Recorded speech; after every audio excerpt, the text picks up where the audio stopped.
You are listening to the Fly the W670 podcast, episode 99 of season number 3, the 2024 Cubs winter meetings wrapping up.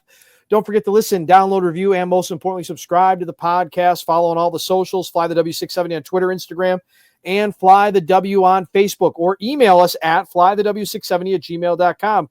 All right, Crawly, lots happening down at the winter meetings, including lots of rumors about our Cubs. Yeah, chaos, signing, trades, rumors, innuendos, all the things we love about the winter meetings. After last year's snooze fest, this year's winter meetings did not disappoint. Well, I don't know, maybe if you're a Cub fan, you walked away a little disappointed, but there was some stuff going on, right? Oh, plenty to talk about, plenty of action. Now, Dustin, we'll talk a little bit more about the Howard Stove in general, but there were some Cub targets, guys that were mentioned that the Cubs may be interested in or possibly acquiring that are off the board. One pitcher that a lot of people had tied to the Cubs was Max Fried. He signed a big deal after losing out on the Juan Soto Derby. The Yankees went big, signed Fried to an 8-year, $218 million contract. Biggest deal for a left-handed pitcher and the 4th largest pitching contract in MLB history. The only person happier than the Yankees fans has to be Corbin Burns, right? Yeah. He's sitting on a big payday, no doubt about that. Ooh. Now, the Cubs were also linked to Nathan Eovaldi. He signs a 3-year, $75 million contract. For me, that wasn't anything that I was really, I don't know. And then, Dustin, we heard that there might be another crosstown deal between the Cubs and the White Sox for the services of Garrett Crochet, but that was not to be either. Garrett Crochet heading to a different kind of Sox, the Red Sox. And so on Wednesday, the White Sox made a trade with the Red Sox. The White Sox got 4 of Boston's top 15 prospects. Catcher Kyle Teal, their number 4th prospect. Outfielder Brandon Montgomery, number 5. Infielder Chase Meredith, number 11. Right-handed pitcher Winkelman Gonzalez, number 14. Now, Dustin, if the Cubs have to made the same exact deal, going with those same numbers, 4, 5, 11, and 14 prospects, that would have meant sending Moises Ballesteros, James Triantros, infielder Pedro Ramirez, and shortstop Benicio Valdez. If that's what it took to get Garrett Crochet, do you think the Cubs should have made that move?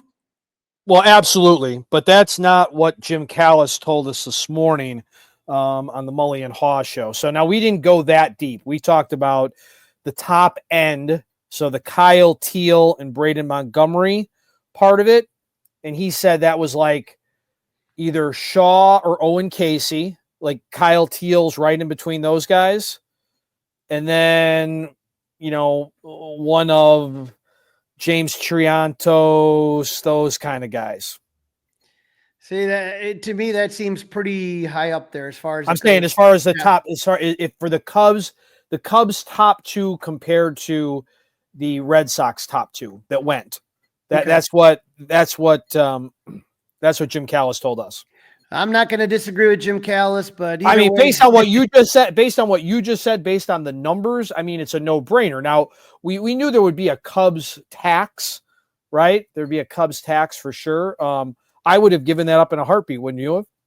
Yeah, that's a deal I would have definitely looked into doing. I think that would have been a good move, but according to Nightingale, didn't even have the Cubs in the top 5. The Reds were part of the top 5. Cubs that's what we heard. Part of the top 5, right? We heard Reds and Cubs, and then Philly was in there, Boston obviously, and Cincinnati was still in there, but the Cubs were not. Now, Dustin, there appears to be some trouble in paradise with the Cubs and Seiya Suzuki. Yeah, not appears, there is. We talked about this in the last podcast, right? Our last episode, we said, well, Joel Sherman mentioned the possibility, and that was the first we had heard about that. And he was up for the Silver Slugger Award this season, and he's got a no trade clause, so we kind of really didn't understand it. And then what we end up seeing is that it was Jesse Rogers who ended up putting out a tweet that said, Hoyer was informed, that Joe Wolf, the agent for Seiya Suzuki, Jed Hoyer informed him last night which teams were interested in him. He has, and Wolf made it pretty clear Suzuki does not want to DH.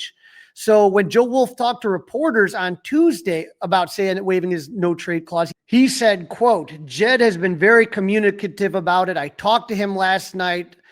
He told me what teams they've been talking to. I don't think he wants to trade, talking about Jed Hoyer. I don't think he wants to trade Seiya, but there may be a scenario where he feels like he has a deal and he can't say no. Seiya was a great defender in Japan, so it's not a compliment to him being a DH.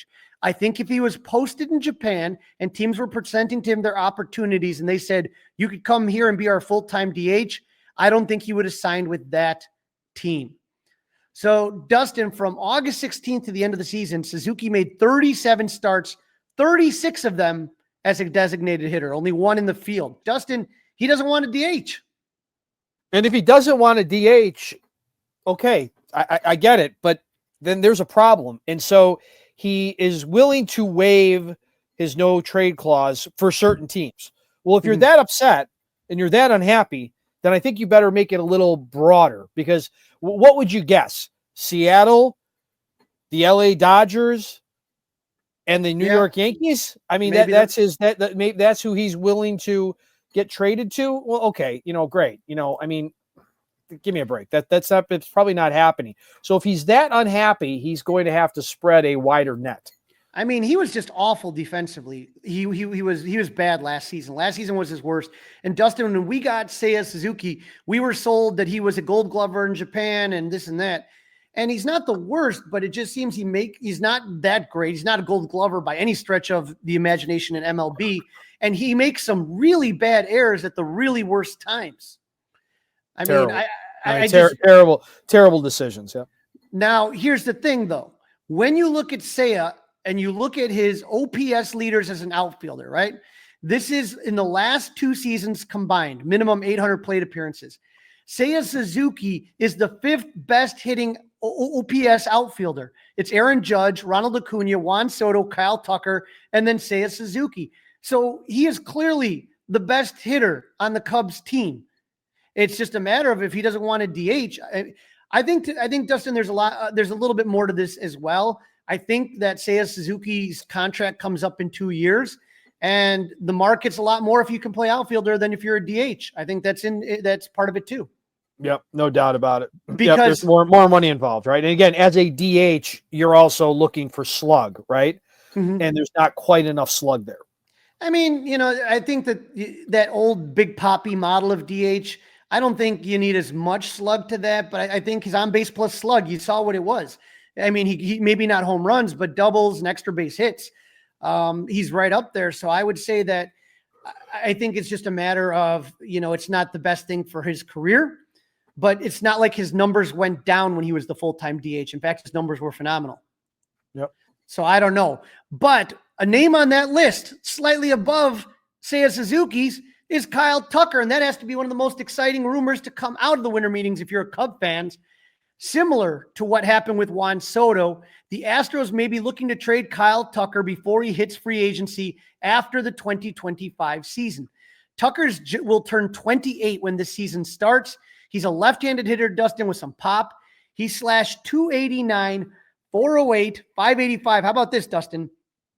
23 home runs and 49 RBIs last season. You may say, Crawly, that doesn't impress me that much, but he was injured for a lot of the season. 23 home runs and 49 RBIs seems something like something's wrong, right?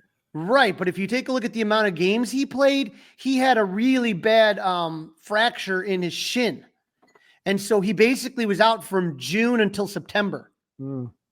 So when you talk about the amount of games that he played, it was only 78. So normally throughout his career, 2021, 140, 2022, 150, 2023, 157. And then in 2024, he only played in 79 games, but he hit 23 homers. So this is a guy that usually hits about minimum 30 home runs a year. And people thought that this was going to be his breakout season. And unfortunately, having the injury that he had was it was a shin injury facing a pitcher during live batting practice, and he fouled the ball off his shin. So that, to me, is something that's interesting right there. Now, here's the trade, Dustin, and this is where the risk comes in. But to me, I don't think it's that risky at all. What I have heard, what's been batted around by multiple people, is that the Cubs would have to part with Seiya Suzuki, so he would take over for Kyle Tucker in right field.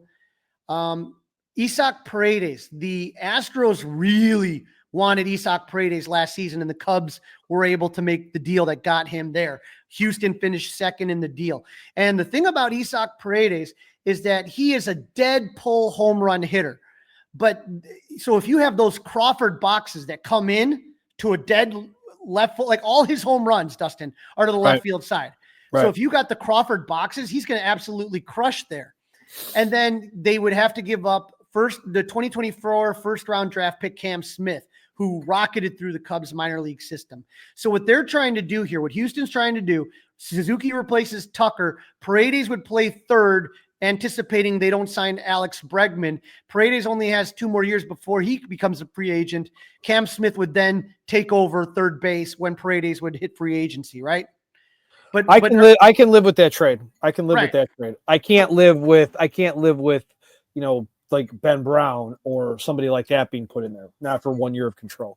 Right. And so that to me seems like a fair deal. Cam Smith's going to be I think he's going to be a stud, but you obviously have the third base. You got to give something. You got to give something to get something. You got to give something to get something 100% right. And you got a guy that can play third right now that's about ready to come up. So the Cubs' main competition for Tucker right now seems to be the Yankees, but Houston wants Rookie of the Year pitcher Luis Gil. That may be a tough sell for the Yankees to do that.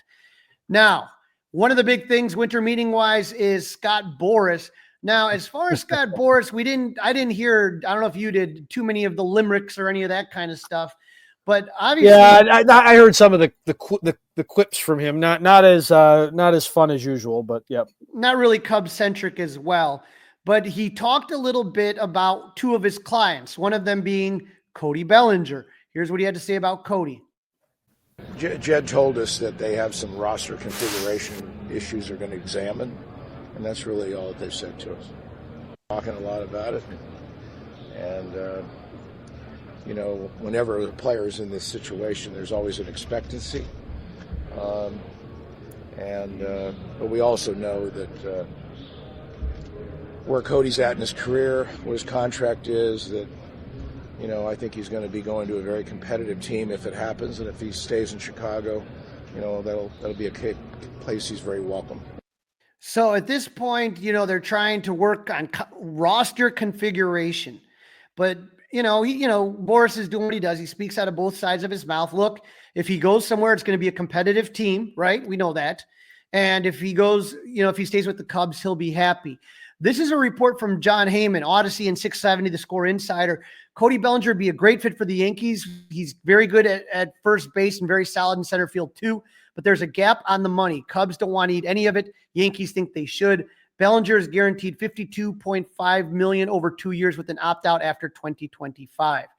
So, Dustin, it sounds like from the most recent reports that the Cubs are starting to say, okay, we'll kick in a little bit, right? And the fair thing to do is to pay the opt-out if Cody opts out, right?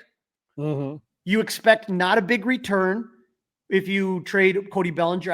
I wouldn't expect a top 10 prospect from the Yankees. I would say, okay, this is really to get rid of the salary. We don't expect much back. And if he decides to opt out after 1 year, we'll pay the team I think it's $5 million what the team is going to owe for the opt out. I think that's fair. And so if he plays really well, I don't know. It'll be interesting to see how that all plays out, but that's where we are. The other client that Boras has and was asked about by Bruce Levine actually was about Pete Alonso. And so I know, Dustin, that's something that we've talked about in the past about Pete Alonso. Here's what Boras had to say. I had meetings with, I think, 26 teams. Would the Cubs be in that? They would be in that, yeah. 26 teams and the Cubs are in there. So 1 out of 26, not bad, Dustin. Obviously, it's going to be interesting to see what Steve Cohen does with that. I don't know. Another thing that we heard about early on is during the winter meetings, Adam Jude of the Seattle Times. He was the first to report, the first to really kind of have some credible reports about the Mariners' interests in Nico Hoerner. Yeah. He said the most likely target for the Mariners remains Cubs second baseman Nico Hoerner. Kind of describes him. Hoerner's owed 23.5 over the next 2 seasons. The Cubs are known to be seeking proven major league players in trade talks. One industry source said the Mariners could get creative to try to make a deal with the Cubs work, potentially pulling in a third team in negotiations. And so I know people are disappointed maybe in the way things worked out with this winter meetings, that they didn't really come away with much. But what Jed is talking about is mostly they're looking at trade stuff, and there's a lot of moving parts, and it doesn't move as quick as other people, it's just like a free agent. You know what I mean? Right. During the winter meetings, MLB draft order, Dustin. And this is where I did get irritated. When we take a look at the draft order, a couple different things here. This was the draft odds.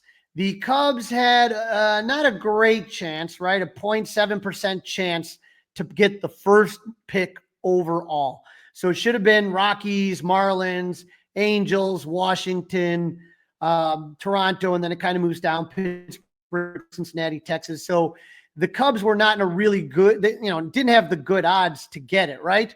The White Sox, who had a miserable season, they could not receive be in the top pick. They could not get the top pick, even though they were by far the worst team. Neither could the A's because of the rules of the lottery draft pick. So those guys couldn't pick earlier than 10th or 11th. Mm-hmm. So the Nationals end up with the number 1 pick. So here's the thing that drives me nuts, though, right?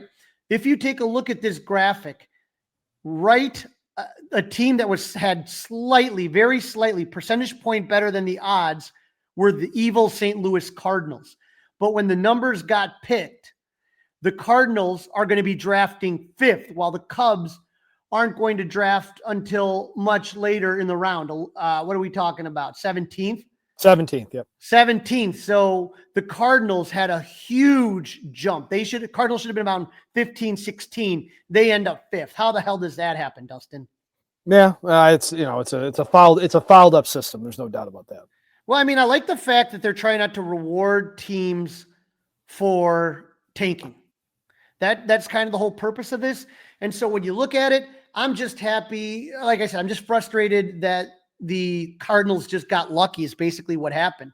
I think the system's not that bad. It's just the Cardinals sometimes always have a horseshoe up their butt. It's just unreal. Yeah. It was kind of cool to see the draft. If you take a look at this picture on 670 The Score, former Cub Troy Hawkins was representing the Twins.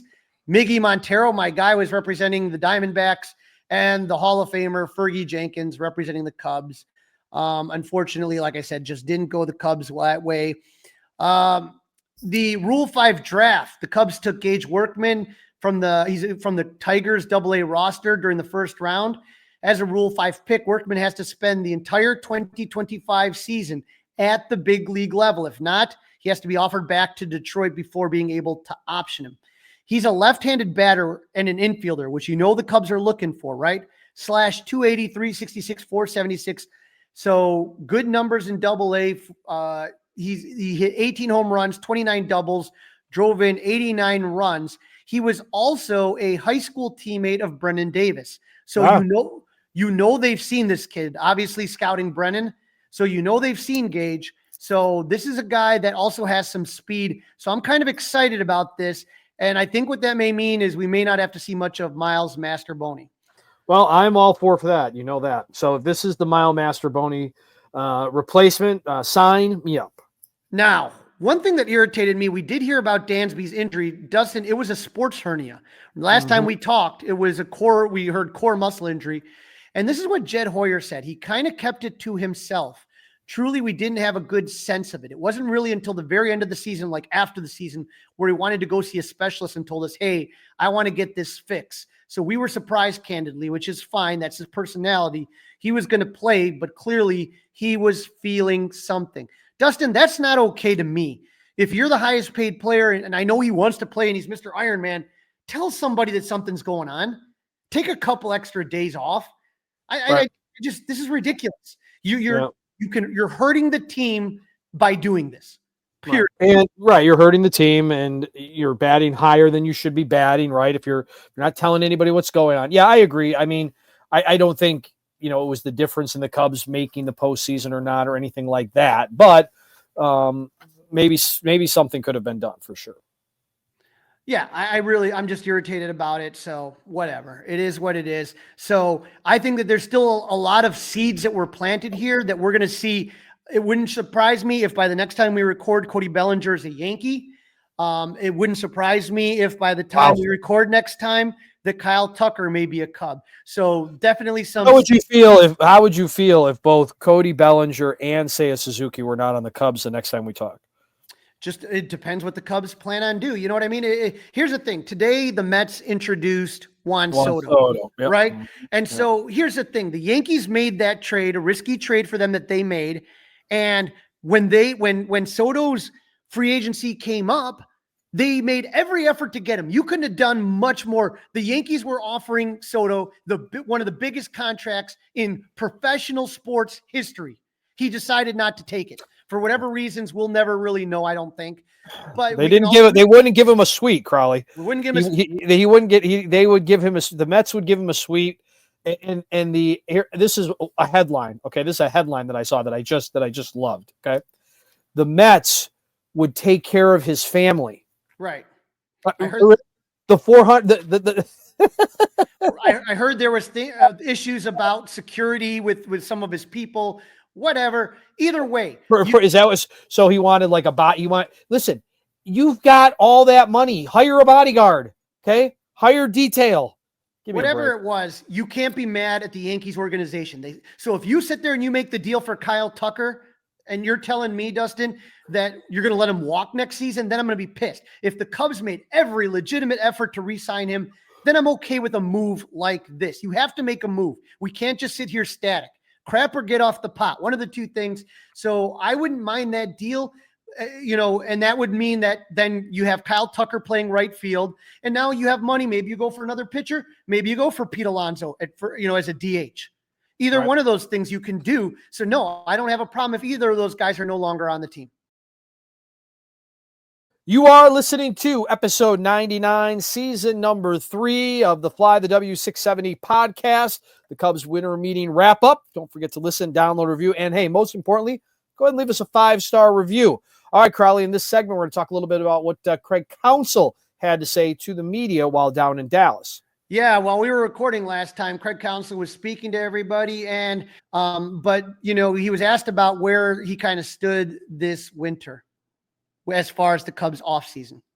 Yeah, I mean, I think at this point in the winter, you're not saying we're done anywhere. I just don't think on December 10th you say that. So you kind of see what the winter brings and go from there. All right, so see what the winter brings, and we'll go from there. It is early to kind of test, but the Cubs still have not done much, Dustin. We gotta admit that at this point. No, not much. I mean, they're adding to the bullpen, right? They're adding to the rotation, and then when you add to the rotation, you switch a guy to the bullpen. So they're addressing some of the obvious things they needed to do. Yeah, but not as many, in my opinion. And so, I mean, listen, there's no knock your socks off move here. Don't get, I mean, don't get, don't buy into, don't read into anything what I'm saying. I'm just saying it's not like there's still plenty of people out there they can go get. Like if they swing and miss on Tucker and Bellinger and Suzuki are still here, and you're dealing with a ticked off Seiya Suzuki, I think you got a problem. Right. But here's what he had to say about last season and how that season kind of progressed over 6 months. I mean, I'm glad Cody's back in the mix. I mean, I think, I think kind of the second half of the season, just how our lineup, I thought, started when Cody back in there kind of full-time post-trade deadline. I thought the lineup started to really, the run scoring started to become consistent. And I think that lineup produced runs. And I think that's what we're looking at right now, and that's a lineup that was productive from a run-scoring basis. And a lot of that was key to some of our younger players starting to kind of pick it up as well. Okay, so, that was really key. Cody Bellinger obviously talked about a lot, and when he came back, we talked about how the Cubs offense in May and June was awful. When Cody came back healthy, and PCA and Miguel Amaya, when they turned it on and kind of figured it out, this team was different. It was a much better team as far as runs are concerned. And unfortunately, they just dug themselves too big of a hole. So now the question, Dustin, comes up about free agency. I think we are just trying to. There's opportunities. You have to figure out what the best ones for your team are and when the right time to do them. And I think you have to be prudent with looking for those opportunities, no matter what team you are. I expect the team to look different in spring training than it is now, yes. That's right. The line right there. I expect the team to look different than right now. Yes, I do. Okay. To me, that's the takeaway. And like, we can't, like, okay, so the bullpen's going to be different. Well, obviously the bullpen's going to be different. So hopefully, we have to try to read between the tea leaves a little bit. What exactly did he mean by that? But you recall that Counsell was talking about being a 90-win team, correct? Mm-hmm. And that's where the Brewers were, and that's who you're trying to overtake as far as being the division champions. But if you want to go from 83, let's say, to 92 wins, you're looking at an 8-9 WAR player, and the Cubs were not even in on Juan Soto. Say what you want, but they were not in on Juan Soto. And so Jesse Rogers asked Craig about that a little bit. And to me, it seemed like he got a little peeved at that one right here. Here's what Craig had to say. I want your take on this. Yeah, I think from that perspective, you're leaving out a big factor. Yeah. I'm leaving out a big factor? Yeah. Well, there's got to be a fit and a price for a player that fits, yeah. So there's got to be a fit and a price for the player. Well, there is a fit, right field. When you talk about Juan Soto, not only maybe he just didn't fit. Maybe Craig didn't, couldn't figure out where to pencil him in the lineup. Money. And again, I just don't like. I'm not gonna get upset with the Cubs on the Soto thing. That money's out of control. It's stupid money. It is price for playing. Something's got to be done about it. It's not fair. Okay. It's not right. And the rest of the owners have to do something. I don't think there's anything you can do. There's no way they're going to have a salary cap. No way. Well, you could collude. There's plenty you could do. That is illegal. Well, it doesn't mean you can't do it. Okay. Come on. You do run into situations with the federal government if you were to do that. You and I have a player that we both love, and Andre Dawson, who was the victim of that with MLB. I don't think you can do that. So I don't know. And so Craig was asked about the Bellinger rumors and his concern about how that might affect his play. Good players get asked about. That's just how this works now. It's how it's always worked. I think I worry about it a little more during the season. In the off season, it's just part of it. It's part of being a good player. It's a compliment. In a lot of ways. Major League Baseball players deal with a lot of uncertainty, and they get used to it. I think that's just how a lot of guys in the offseason have to deal with it. He's right. Most of the time, you're not going to walk up to, Jed Hoyer and say, "Hey, Nick Madrigal, what would you give me?" Nobody's asking about Nick Madrigal, right? You're going to be asking about the best players. And if you're not a really good player, then no one's going to really be asking about you. So, I agree that a lot of these guys hear these whispers in the offseason and probably get a little annoyed. Some players I've talked to said they turn it off completely. They don't listen. They tune out. They're not interested. Others say, yeah, we hear it, but, it's part of the game. But, like you said, if they have Cody Bellinger back next season, hopefully he can be the player that we saw him be for a few months in the second half, especially of 2023. Well, that is the hope. There's no doubt about that. That's the hope. That's the dream, Crawly. And so we talked about on the last episode how Craig has his coaching staff assembled. Here was some of Craig's comments about his coaching staff. Just from the base coach perspective, Quentin is somebody that I've worked with, and understand what he's going to bring, very much know what he's going to bring, what he's good at, how he's going to impact our team. Jose Javier is a young coach that we did some homework on and found out really good things about, and I think will be a great partner for Quentin in our base running. Casey Jacobson is somebody who's knows the Cubs very well, and I think has put in his work with the Cubs. And Daniel Mosco's got a great opportunity. Happy for Daniel that he got a great opportunity, and Casey was really a logical, someone we. It was only a matter of time before we felt that Casey was going to get that opportunity. Dustin, one thing I look at that's interesting to me is that you and I grew up in the days of like the old bench coach, like Don Zimmer, right? Yep. The old crusty baseball guy. If you look at this Cubs coaching staff, you can tell that they're poised for a youth movement. You get what I'm saying? With all the young players that the Cubs have in their system, take a look at Tommy Hotovy, Dustin Kelly, Ryan Flaherty's the bench coach. You now have Quentin Kelly at third and Jose Javier at first. What do they all have in common? They're all young guys, Dustin.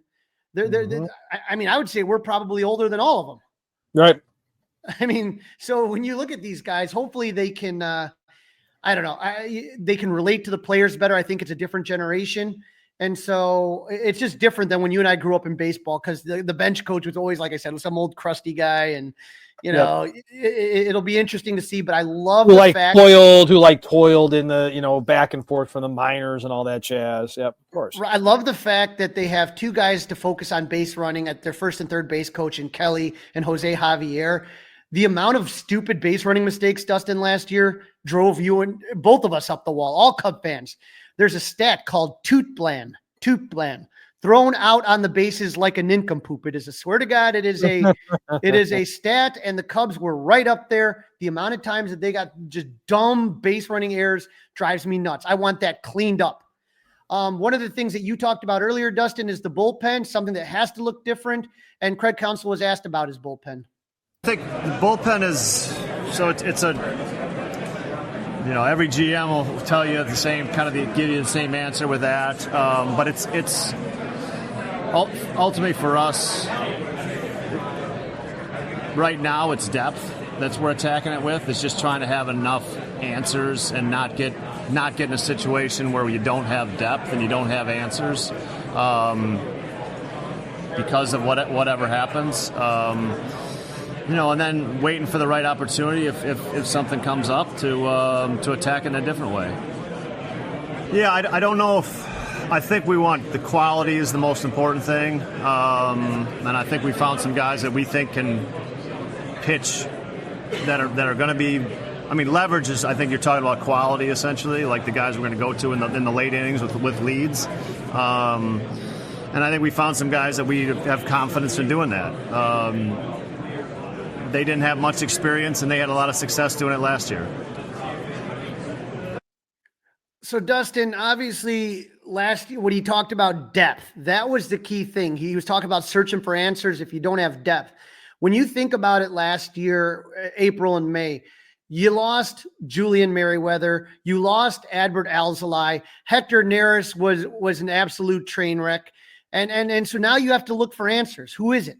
And so what you do is you call guys up, you put them in situations to see if they'll be successful. If they aren't, then maybe you give them a little bit of a break and work their way back into it. But that takes time, right? That takes time. What you want to do is hopefully have enough depth that if you, God forbid, the same thing kind of happens where you lose 3 or 4 of your top relievers or they're ineffective at the beginning of the season, you're not stuck trying to have to figure all of this out on the fly. Right. Now, Dustin, one issue that we were waiting for the Cubs to make is who's that backup catcher for Miguel Amaya? And Craig Counsell is obviously concerned about that as well. Look, I think it's important that we add somebody, that has experience and look, Miguel showed at times last year he deserves to be he should be the guy. And other times he showed us, he needs a break. And so I don't think I think Miguel is going to still have the opportunity to be the answer. Or not the answer, but, be a guy that is a regular contributor. But I think it's also important for us to have a backup plan.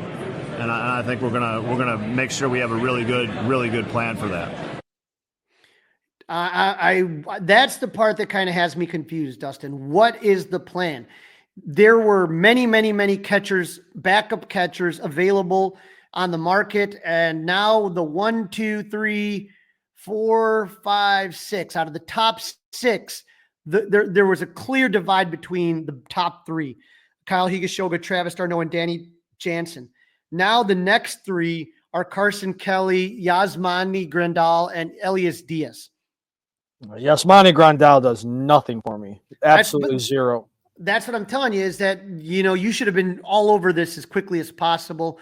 If they can get Carson Kelly, then okay, now I feel much better. I can breathe a little bit. But until that contract signed, that backup catcher spot has me nervous, because once Carson Kelly, if he's not on the Cubs, he's off the board. All those guys on there are just crap.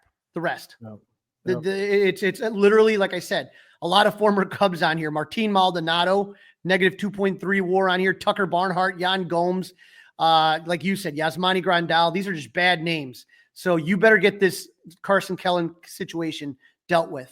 Now, one thing we're all excited about, Dustin, are top prospects. Here's what Craig had to say about the role they're going to play next year. Yeah, I think, I would say, just generally speaking, of all those guys that like finished the year in AAA, I think if just put that, blanket over them, that those guys will all impact the big league team this year in some way or another. And so they are essentially, I think they could be depth. They could be, some of them could be a regular by the end of the year. I think they're all good enough and young enough that they're still in a big developmental stage, that there could be huge growth for some of them during the season or when they show up in spring training, and those are the guys that they force their way onto a team or force their way into a platoon situation, whatever it may be. And I fully anticipate that to happen with hopefully more than maybe just one of them, but hopefully more than one of them. Those guys, Matt Shaw, Owen Casey, Cade Horton, I think is going to take a little time. Moises Ballesteros, James Triantos, Kevin Alcantara, Alexander Canario. People don't sleep on him. He's playing in the Leadham League right now, but there's a lot of guys that could, you wonder what their role is going to be and how they're going to contribute to this team next year. But again, one thing that we talked about before, besides what's your best guess, Crawly? Who's your best guess that has the biggest contributor from that group?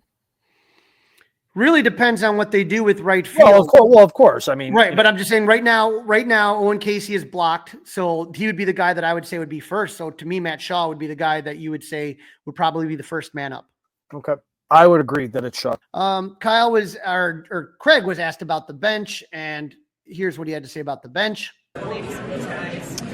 Yeah, I mean, the bench, I think the bench is a place that we have some uncertainty right now.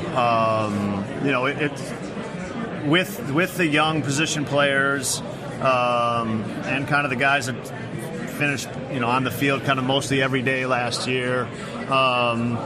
And then some guys have left. That's certainly a place that I think the team will look different by the end of the year. By the time we get to opening day, and maybe some of those guys aren't in the organization yet.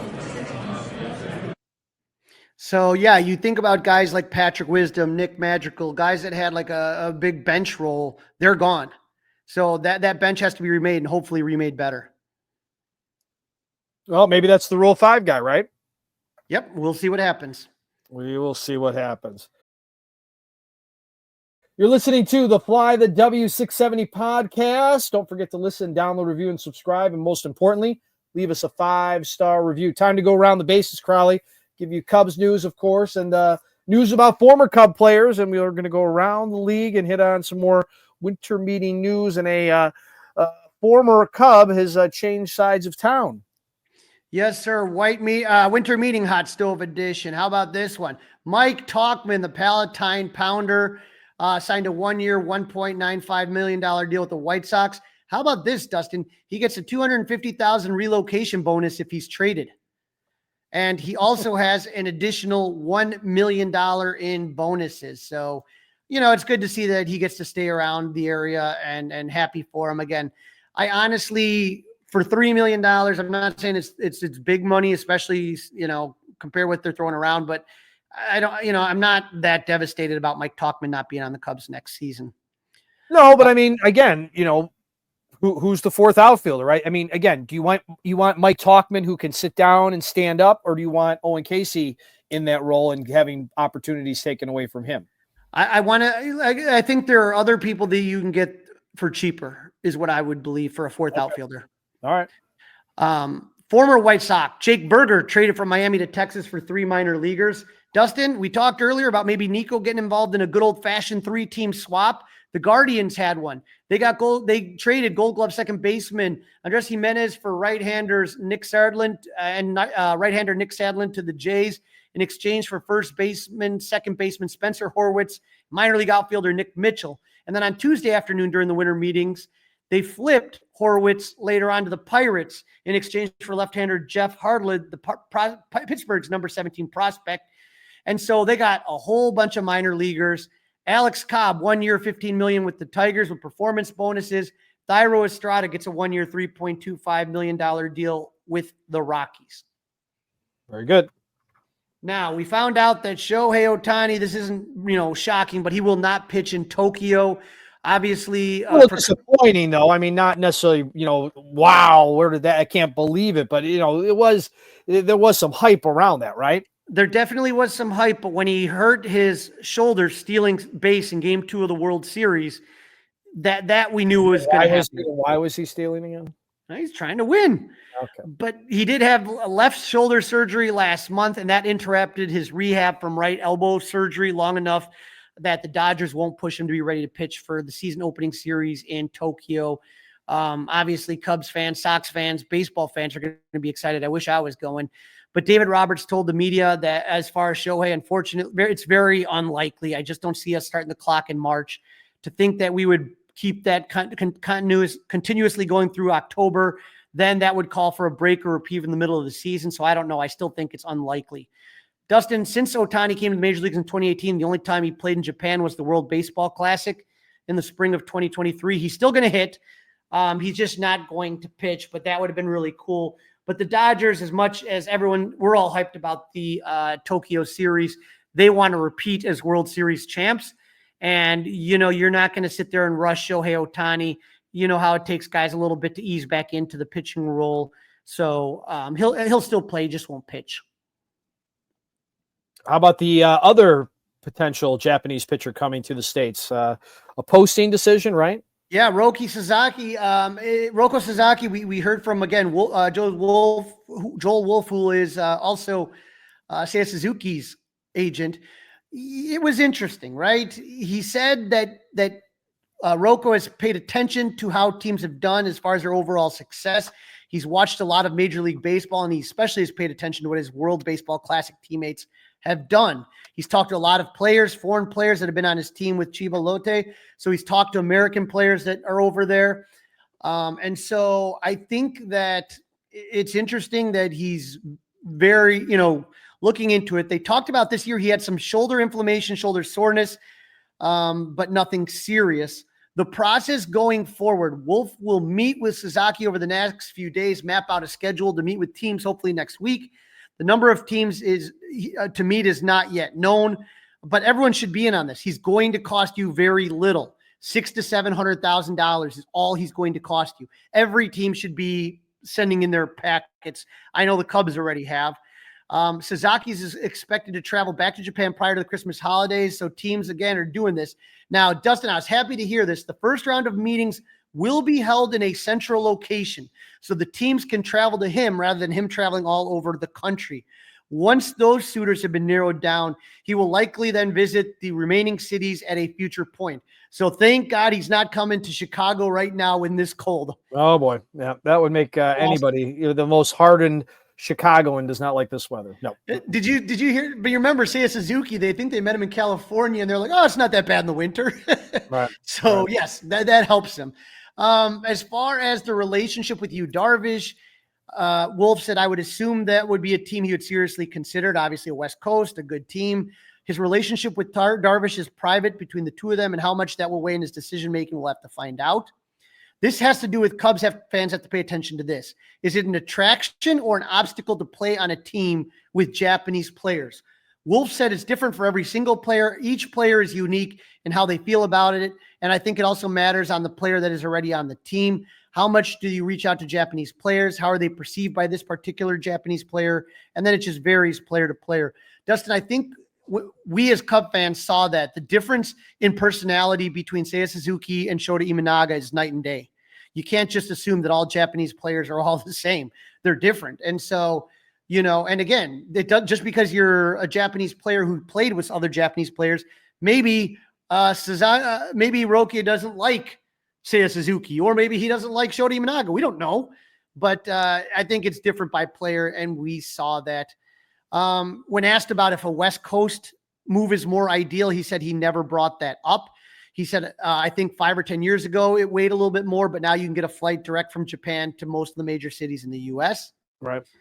This is the thing, though, that Dustin, I would 100% get Sasaki no matter what, because, again, even if it doesn't work out, it's not costing you Garrett Cole money, okay? But this kind of blew my mind here.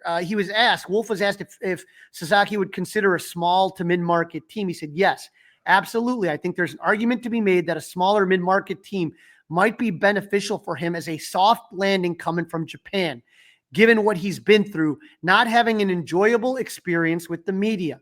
It might be beneficial for him to be in a smaller market. That made me kind of cock my head a little bit, right? And he was asked what were the biggest issues he had with the media. There was a lot of negativity in the media directed at him because he was expressed interest in going to play for MLB at such a young age, and that's considered in Japan to be disrespectful. So I don't know how much to make of that. Again, it is seen as disrespectful to leave before before you've played your years in Japan. This is what Sasaki wanted to do. It's his right. But boy, is he a guy that has trouble with the media? I'm not worried about that. Okie doke. That doesn't. I'm honestly, if there's something I'm worried about now after the winter meetings, I'm worried about the relationship with Seiya and the Cubs and that impact and Joe Wolf and all that. That's what I'm concerned about. For me, I guess I'm not, like I said, I'm not too worried because it's not going to cost you anything. Worst comes to worst, you lose. Oh, no, I'm just saying he picked somebody else over the fact that he doesn't like how the Cubs do business is my problem. That is a potential problem. The Cubs gave him every chance to be a right fielder. He didn't do a good job there. And all right. I mean, listen, I'm not saying the Cubs did anything wrong. I'm just saying that I'm just worried that might get in the way. Yeah, we'll see what happens. We will see. Unfortunate news out of the Ryne Sandberg camp. Yeah, on Tuesday, Cub fans in the baseball world were shook by some devastating news from Hall of Famer Ryne Sandberg. If you remember, Dustin, Sandberg announced, this was in January of 2024, that he had stage 4 metastatic prostate cancer. We knew that Rhino would be getting his statue on the 40th anniversary of the Sandberg game. We weren't sure how his health was going to be, but sure enough, he was there for the statue unveiling. Our friend of the podcast, Lucella, once again just did a tremendous job with that statue. And it was an awesome, amazing ceremony. I was there. His teammates were with him. He was laughing. And Dustin, all of a sudden, on Tuesday, this is released here, and this is just devastating. He said, to my Chicago Cub, National Baseball Hall of Fame, the city of Chicago, and all my loyal fans, I want to share an update on my prostate cancer. Unfortunately, we recently learned that the cancer has relapsed and has spread to other organs. That means that I'll be back to more intensive treatment. We will continue to be positive, strong, and fight to beat this. Thank you for your thoughts and prayers for me and my family. Dustin, that is just for guys like you and me who grew up, like Sandberg was the first player I idolized. He was the one whose batting stance I tried best to imitate. I just don't know what to say. That's very sad news. I mean, I was caught off guard, and the other sad part of this is that it has gone into some other organs. We talked about it on the podcast. I was there 3 weeks ago at the Chicago Sports Spectacular, and I saw him. I got some items autographed by him, and I saw him, and I said to myself, that was the first autograph signing he did since the original cancer diagnosis, and he looked good. He looked in high spirits. Dunston was there. Dawson was there. They were yucking it up. It was awesome, and I guess that's why this, again, you always know with cancer that these things can happen, But just for me, it was just a gut punch because I saw him. He looked good. He looked healthy. I talked to him for a few minutes. Like I said, it's just awful, awful news. Yep. Hopefully things will improve. Crawly, that's a wrap. Don't forget to listen, download, review, and subscribe to the Fly the W podcast. Follow on all the socials, Facebook, Instagram. You can email us, flythew670gmail.com. Watch us by subscribing to the 670 The Score YouTube channel. And Crawly, here's hoping that we've got a emergency podcast up our sleeve very soon. Like I said, I can see a move happening real soon. I think that there's a lot of smoke. There will soon be some fire. So we will be here for you when the news breaks. For all the Cub fans out there, go Cubs! Hey guys, it's Crawly. Thanks for watching. If you enjoyed this video, please don't forget to give it a thumbs up and subscribe to our channel for more content like this. If you want to see more of our videos, be sure to check out our playlist and let us know what you think in the comments below. Also, don't forget to follow us on social media to stay up to date with our latest episodes. Links are in the description. Thanks again for watching, and we'll see you in the next video. Go Cubs!